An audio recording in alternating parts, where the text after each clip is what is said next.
नमस्कार किसान भाइयों, कुशवाहा एग्रीकल्चर में आपका बहुत बहुत स्वागत है। आज की वीडियो में हम बात करने वाले हैं कि कद्दू की खेती को एक स्पेशल तरीके से कैसे किया जा सकता है। पहले नंबर तो हमारे पास पानी कम होने की स्थिति में ही हम खेती को किस प्रकार कर सकते हैं। दूसरी नंबर, हमारा खेत समय से खाली नहीं हो पाया है तो समय से 15 से 20 दिन पहले ही हम ये कद्दू को कैसे उगाया जा सकता है। तीसरी बात, हम कद्दू को एक नर्सरी के द्वारा कैसे तैयार किया जाता है और नर्सरी के द्वारा खेत में रोपाई कैसे की जाती है। तो इन महत्वपूर्ण बातों को ध्यान में रखते हुए हम आगे चलते हैं। आज की इस वीडियो में आगे बढ़ने से पहले आपने अभी तक हमारा चैनल सब्सक्राइब नहीं किया है तो चैनल को सब्सक्राइब करें ताकि अगली वीडियो को नोटिफिकेशन आपको तुरंत मिल सके। चलिए किसान भाइयों, हम बात करते हैं आपको कद्दू की। कम पानी की स्थिति में हम कद्दू को समय से कैसे तैयार किया जा सकता है कि कम पानी की होने की वजह से हम एक साथ में 1 या 2 बीघा में 2 या 3 दिन में नहीं लगा सकते। तो इसके लिए क्या करना चाहिए हमें। इसके लिए हमने किया कि कद्दू की नर्सरी तैयार की। नर्सरी में क्या हुआ कि हमने मान के चलो 2 बीघा में या 3 बीघा में कद्दू की रोपाई करनी है। तो उस समय क्या हुआ, 3 बीघा बीज हमने एक साथ में लगाया तो एक साथ में क्या हुआ, सभी पौधे एक साथ में बढ़ेंगे और एक साथ में ही हमारा कद्दू चलेगा। यदि हमारे पास पानी कम है तो एक साथ में हम लगा ही नहीं सकते। तो इस समस्या से छुटकारा पाने के लिए हमने क्या किया कि कद्दू की नर्सरी तैयार की। तो हम आपको ले चलते हैं नर्सरी की तरफ, जहाँ पर हमने ये पौधों को तैयार किया था। ये देखिए किसान भाइयों, अभी ये थोड़े पौधे बचे हुए हैं नर्सरी लगाने के बाद। ये खाली जगह है जो इसमें नर्सरी की तैयार की थी हमने। तो ये देखिए किस प्रकार से नर्सरी तैयार है हमारी, एकदम मस्त पेड़ खड़े हुए हैं। देखिए, यदि हमें कम पानी होने के बावजूद यदि इन पेड़ों को बार बार लगाते, 2 दिन बाद ये लगाए, 5 झोरे भर गए, इस 2 दिन बाद फिर लगाया, तो क्या हुआ 15 से 20 दिन का गैप हो जाता है फसल में। तो क्या हुआ, ठीक से फसल एक साथ में चालू नहीं होती, कद्दू और आगे पीछे हो जाते। तो सबसे पहली बचत ये हुई कि हमारी फसल एक साथ में हो गई और पानी का जो हमारी पानी की कमी थी वो उससे भी छुटकारा मिल गया, क्योंकि जितने हमारे पानी लगता गया उतने हम इसमें नर्सरी से निकाल के पौधों को रोपते गए।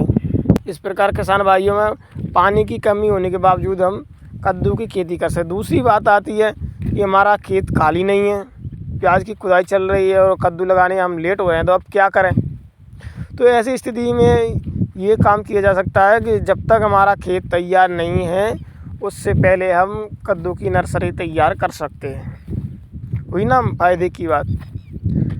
दूसरी बात ये है कि हमारी जो 15 से 20 दिन का इनमें मेहनत होती है वो मेहनत से बचा जा सकता है, क्योंकि एक साथ जब नर्सरी में पास में ही पौधे लगे हुए हैं तो क्या है कि दवाई डालने में भी सुविधा, पानी देने में भी सुविधा। क्या है, किसान 15 से 20 दिन पालतू में परेशान होता है, वो नहीं होना पड़ेगा।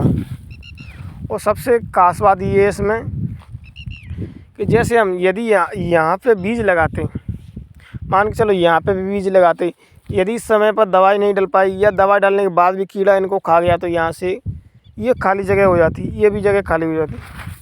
तो हमें नर्सरी तैयार करके ये पेड़ लगाया, तो यहाँ से क्या हुआ, पेड़ बड़े हैं, उसमें को लगाया तो खाने की कोई समस्या ही नहीं है।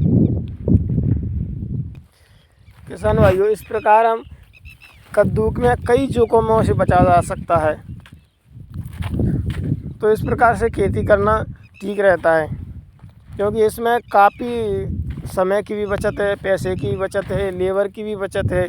और सबसे विशेष बात, यदि 15 से 20 दिन का यदि यहाँ पे हो जाता तो क्या होता, कचरा खरपतवार बहुत हो जाते। यहाँ पे देखिए ये फसल कितनी बड़ी हो गई है कद्दू के पेड़, ये अभी तक ये यहाँ पे कूड़ा बिल्कुल भी नहीं है। क्यों, तो पहली बात ये निदाई गुड़ाई का हमारा फ़ायदा हुआ। दूसरी बात, हमारे खेत में कहीं से पेड़ कटा हुआ नहीं मिलेगा बिल्कुल। तीसरी बात, इनमें क्या हुआ कि हम इस प्रकार कई जोखिमों से बचा जा सकता है। तो आपको कमेंट में हमें बताएं कि खेती कैसी लगी या खेती करना इस तरह से अच्छा है या नहीं। क्योंकि मैं सोच रहा था मेरे पास पानी नहीं है तो 1 इंची पानी से क्या होगा। तो ऐसे मैंने तरकीब निकाली कि इस प्रकार से खेती करना चाहिए। कई किसान भाइयों के पास 1 इंची पानी है या आधा पाइप पानी देता है तो किसान हार मान कर घर बैठ जाते हैं, क्या होगा इस पानी से। तो ये तरकीब मैंने निकाली है कि कम पानी से हम कद्दू की खेती कैसे कर सकते हैं। और नेक्स्ट वीडियो में हम आपको ये बताएंगे कि कद्दू की नर्सरी कैसे तैयार करें और किस प्रकार से इसकी रोपाई किया जा सकता है। इसलिए आप हमारे चैनल को सब्सक्राइब कीजिए ताकि आपको वीडियो अपलोड करते समय ही आपको नोटिफिकेशन मिल जाए। और कमेंट में हमें बताएं कि आपको हमारी वीडियो कैसी लगी। अच्छी लगी हो तो शेयर कीजिए